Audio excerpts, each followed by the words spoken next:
الفاتحة.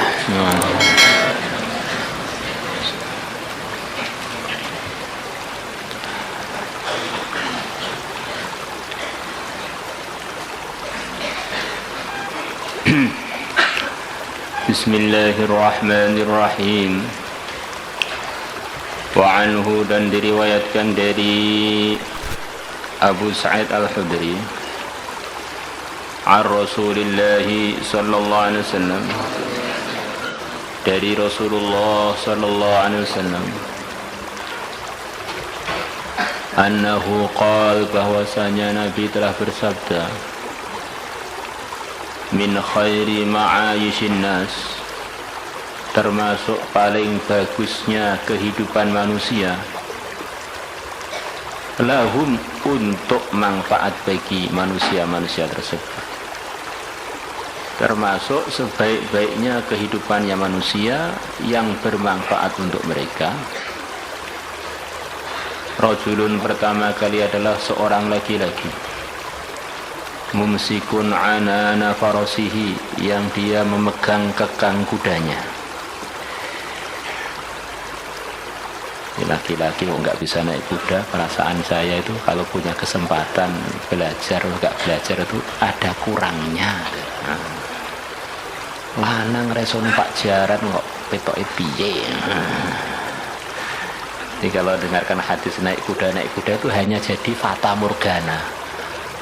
Hanya seperti kalau kita waktu terik matahari terus ngelihat, kemudian melihat jalan aspal, kemudian kelihatan seperti ada air-air di situ, itu ternyata itu bayangan tok. Santri nggak bisa naik kuda seperti itu. Dengarkan hadis rajulun mumsikun anana farasihi, rasane piye ora patek roh. Allah.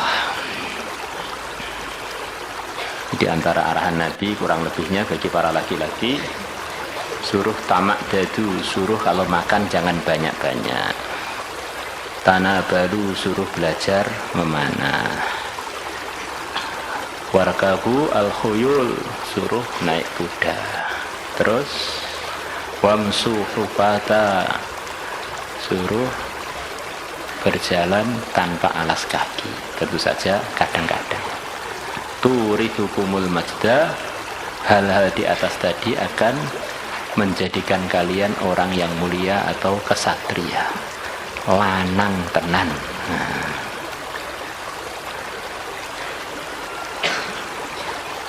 Mainannya laki-laki itu begitu, itu yang berkaitan dengan perjuangan. Kalau mainannya HP itu ya laki-laki loyo. Kulla yatiru fi sabilillah, di dalam memperjuangkan agama Allah. Yatiru ala matnihi, dia terbang di atas punggungnya kuda. Maksudnya naik kuda dengan begitu laju atau tangkas, seperti seakan-akan terbang. Kullama sami'a hay'atan aw faz'atan, ini perkara yang artinya mirip. Setiap dia mendengar suara yang menunjukkan pertempuran, apa itu gemerincingnya pedang atau teriakan pertempuran, aw faz'atan, atau yang seperti itu, perkara yang menunjukkan bahwa pertempuran akan dimulai atau telah dimulai atau akan ada keberangkatan. Tara alaihi, maka dia terbang, alaihi, di atas punggung kudanya.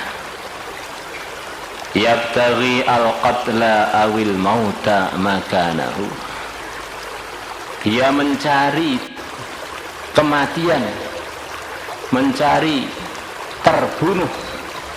Qatl itu bisa terbunuh, bisa membunuh. Atau dia mencari kematian di tempat pembunuhan atau kematian itu. Matine ning ndi tak goleki. Kematian di mana tak cari. Pembunuhannya di mana tak cari, biar cepat mati syahid. Gitu. Maksudnya gitu. Kalau orang-orang pada lari dari kematian, laki-laki ini tempat-tempat kematian malah dicari. Dito Israel neng di tak temonane tak jak salaman. Mana Israel tak cari, saya pengen cepet salaman, pengen cepet dapat widodari. Di tempat-tempat yang sangat berisiko dia bisa terbunuh di situ itu malah dia cari. Ini tipe yang tertinggi, siap berjuang kapanpun ada tugas perjuangan. Setiap mendengar ada tugas perjuangan berangkat. Ini laki-laki yang siap takaza 24 jam. Kalau sekarang latihannya ya takazanya siap berangkat bawa kompor. Kalau ini siap berangkat lepas nyowone. Masya Allah. Warajulun yang kedua adalah seorang laki-laki. Kalau itu nggak mampu atau memang untuk dia kondisinya tidak sesuai, seperti Sa'ad bin Abi Waqqas kemarin, fi ghunaimatin, di dalam sekelompok kecil dari binatang ternak, yang diantara maksudnya domba, dia bersama domba-dombanya, sedikit dari domba-dombanya, sekelompok domba. Fi ra'si sya'afatin, di pucuknya bukit, min hadi sya'af, dari pucuk-pucuknya bukit yang ada, au batni wadin, atau di dalam lembah, minal audiyah, dari lembah-lembah yang ada. Uzlah, ini tipe yang kedua, uzlah. Angon wedhus di pucuk gunung atau di dalam lembah-lembah. Yuqimus sholata, dia menegakkan salat. Wa yu'ti az-zakata, dan dia membayarkan zakat.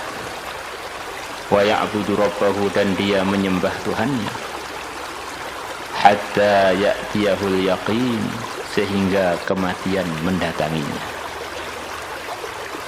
Al-yakin diantara artinya adalah kematian. Wa'bud rabbaka hatta ya'tiyaka al-yaqin, sembahlah olehmu Tuhanmu sehingga kematian mendatangimu. Laisa minan nas, dia tidak minan nasi, dari bagian manusia. Maksudnya dia tidak berkumpul orang-orang illa fi khairin, kecuali dalam kebaikan aja. Ya kadang-kadang namanya uzlah perlu pada orang untuk menjual binatang ternaknya, atau membayarkan zakatnya, atau Jumatan, ketika waktunya Jumatan dikumpul dengan orang hanya dalam program kebaikan, lepas itu sibuk uzlah lagi. Rawahu Muslimun, Imam Muslim telah meriwayatkannya.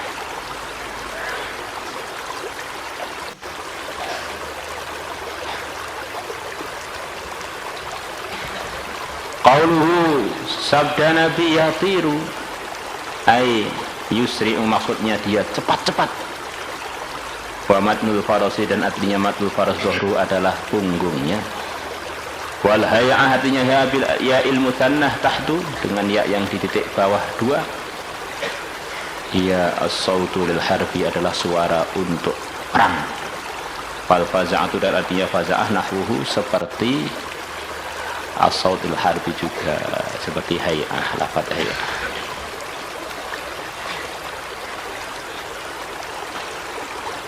Wa 'an Ibnu Abbas radhiyallahu anhuma anna an-nabiy, bahwasanya Nabi sallallahu alaihi wasallam, qala, beliau bersabda, ala ukhbirukum bi khairin nas,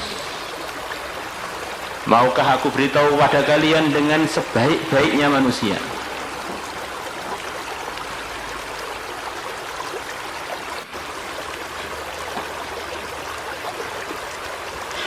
Rajulun mumsikun bi'inani farasihi fi sabilillah. Pertama kali adalah seorang laki-laki yang memegang kekang kudanya untuk memperjuangkan agama Allah. Dipegang terus, seakan-akan dia siap untuk tugas terus.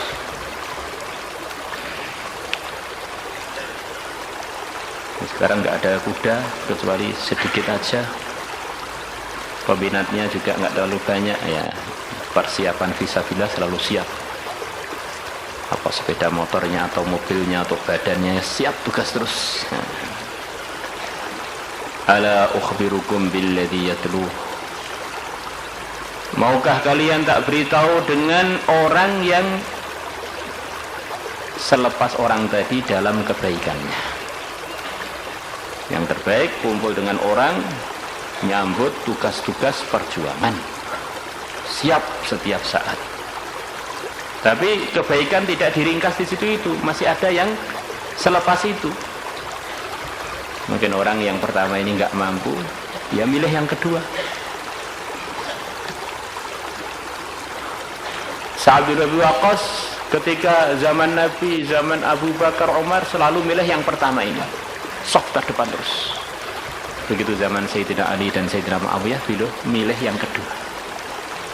Orangnya sama, karena satu kondisi beliau menganggap untuk diri beliau sendiri milih pertama terus. Begitu ada kondisi khusus, beliau milih yang kedua. Sebagaimana cerita kemarin itu Al-Imam Malik rahimahullah. Saya sudah cerita ya Imam Malik ya, sampai sekarang jadi teka-teki dunia keilmuan. Apa alasannya Imam Malik tidak pergi ke Masjid Nabawi, padahal beliau tinggal di dekat itu, gak jauh. Beliau ditanya, tidak semua alasannya seseorang perlu diberitahukan kepada orang lain. Saya sudah punya alasan, sudah. Saya nggak perlu alasan saya diketahui oleh siapapun, biar antara saya dengan Allah saja. Ada yang mengatakan Imam Malik waktu itu wibawanya itu melebihi raja-raja. Maka kalau beliau pergi ke masjid, terjadi kecemburuan dari para penguasa. Penguasa yang sudah capek-capek membangun kekuasaan, membangun pasukan, membangun macam-macam pembangunan untuk masyarakat, tetapi kalah wibawa dengan Imam Malik yang nggak punya kerajaan, punyanya takwa dan ilmu. Allah. Ada yang mengatakan kemungkinan itu, dan beliau pernah dipaksa untuk jadi qadhi, untuk jadi hakim yang memutuskan hukum-hukumnya umat Islam. Beliau menganggap selain beliau masih ada yang bisa nempati tempat itu. Beliau nggak mau karena ini hal yang berat, hisabnya di akhirat. Maka beliau ditangkap, dipenjara, digebukin. Masya Allah, Imam Malik pernah digebukin. Maka beliau mungkin di akhir hayat beliau pengen menenangkan diri. Auzubillah, boleh. Ngapain saya memaksakan perkara yang saya sudah tua, saya tidak perlu di posisi itu yang banyak dicemburui. Ada yang mengatakan beliau saking ya memang sudah sepuh, ada kondisi merosot kesehatan beliau, akhirnya sulit menahan kencing. Dan beliau ini sangat adab dengan Madinah, Masjid Nabawi. Maka beliau khawatir mengkotori tempat-tempat yang baik, tempat-tempat yang suci tersebut. Sudah, maka beliau milih sholat di rumah saja. Tapi sebenarnya bagaimana? Wallahu a'lam. Beliau nggak mengatakan sampai beliau wafat. Yang jelas beliau muzilah. Tidak banyak ketemu orang kecuali yang diperlukan aja. Dan itu semuanya kejadiannya selepas beliau sempat bersih tegang dengan penguasa waktu itu, tanpa ada salahnya sebetulnya beliau. Rajulun, kemudian yang kedua adalah seorang laki-laki mu'tazilun yang dia menyendiri, tidak kumpul dengan masyarakat. Fi ghunaimatin lahu, bareng dengan binatang ternak dia, domba-dombanya. Yu'addi haqqallahi fiha, dia menunaikan haknya Allah di dalam domba-dombanya, ternaknya. Ala ukhbirukum bisyarrin nas, maukah aku beritahukan kepada kalian dengan seburuk-buruknya manusia. Rajulun yus'alu billahi wa la yu'ti. Seburuk-buruknya orang adalah seorang laki-laki yang diminta dengan menggunakan nama Allah, kemudian dia tidak memberi. Jadi di antara adabnya kita sebagai manusia kepada Tuhan kita, sekemampuan kita ini merespon dengan serius orang yang meminta kepada kita dengan menggunakan nama Khalik kita. Dengan nama Allah aku minta pada kamu. Ya sekemampuannya, tetapi kita respon. Ada orang katanya cinta pada istrinya. Kemudian ada orang datang pada dia, demi cintamu pada istrimu, saya minta nasi pecel kepada kamu. Kemudian dia nggak gubris permintaan orang tersebut, yang orang tersebut telah menyebutkan istri dia yang tercinta. Ini cinta dia pada istrinya ini diragukan. Orang itu kalau cinta benar, baik kekasihnya kalau disebutkan, apalagi dia diminta dengan menggunakan nama kekasihnya, tentu dia akan merespon. Nah, orang beriman itu tidak ada yang dicintai pertama kali selain Allah, dan yang karena Allah. Yang karena Allah pertama kali adalah yang mulia Nabi besar Muhammad sallallahu alaihi wasallam. Maka orang yang diminta karena Allah kok nggak ngerespon, itu seburuk-buruknya hambanya Allah. Ini bagi yang diminta, bagi yang meminta, hati-hati, jangan sampai kita ini gunakan nama Allah untuk kepentingan-kepentingan yang remeh. Ini bisa tidak sopan dengan Allah, bisa dapat murkanya Allah. Maka Imam Asy-Syafi'i rahimahullah, dia mengatakan, saya ini seumur-umur hidup tidak berani bersumpah. Kenapa? Saya ini siapa kok menggunakan nama Allah untuk kepentingan diri saya? Kalau orang itu sudah percaya kepada saya tidak perlu bersumpah, dia sudah percaya. Kalau dia ini nggak percaya pada saya, walaupun saya menggunakan nama Tuhan saya dalam sumpah saya, tetap dia tidak akan percaya. Masa saya berani menggunakan nama Tuhan saya hanya untuk membela diri saya? Ini orang-orang yang dipilih Allah untuk jadi orang-orang hebat itu memang kesopanannya kepada Allah itu lain.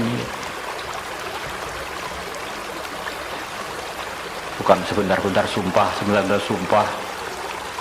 Ini menunjukkan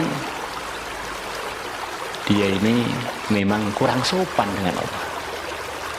Kita ini ada orang sebentar-bentar menggunakan nama gurunya, sebentar-bentar menggunakan nama atasannya untuk kepentingan-kepentingan kita. Nganggep orang ini kok nebeng terus sih dengan atasannya, dengan gurunya, dengan itu, kita nganggep ini orang kurang sopan.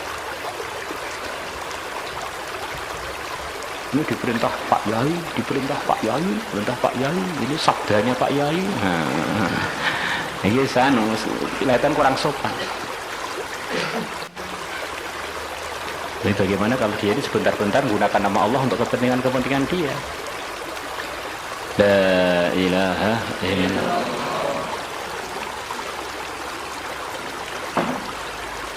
Rawahu Tirmidzi wa hasanahu wan Nasa'i wa Ibnu Hibban. Illa annahu qala fi, hanya saja bahwasanya Nabi telah bersabda fihi dalam hadisnya dalam riwayat Ibnu Hibban. Ala ukhbirukum, maukah aku beritahukan kepada kalian billadzi yalih, dengan orang yang selepas yang terbaik tadi. Qulna, maka kami mengatakan bala, iya ya Rasulullah, kami ingin diberitahu. Qala, Nabi bersabda, umru'un adalah seorang laki-laki, mu'tazilun yang dia menyendiri fi syi'bin, di dalam celah gunung, celah bukit, di tempat yang sepi, yuqimus shalah, dia menegakkan salat, wa yu'tiz zakah, dan membayarkan zakat, wa ya'tazilu syururan nas, dan dia menjauhkan dirinya dari keburukan-keburukan orang. Andaikan kumpul dengan orang hanya dalam kebaikan aja, lepas itu balik lagi ke tempat sepinya dia itu.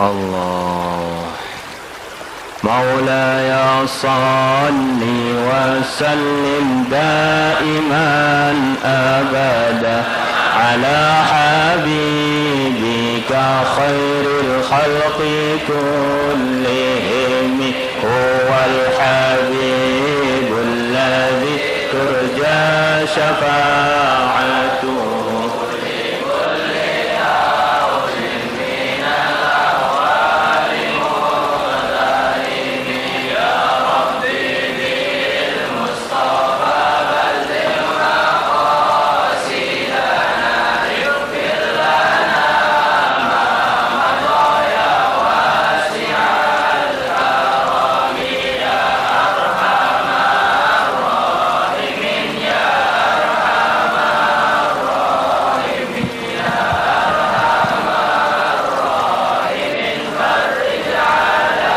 المسلمين يا عالم السر منا لا تهتك الستر عنا وعافنا واعف عنا وكلنا حيث كنا نرد بك الأعداء من كل وجهة وبالاسم نرميهم من البعد بالشتى فأنت رجائي يا إلهي وسيدي ففرج جيوش العداوة أثمرت وسم وأبكم ثم أمي عدونا وأحرسهم يا ذا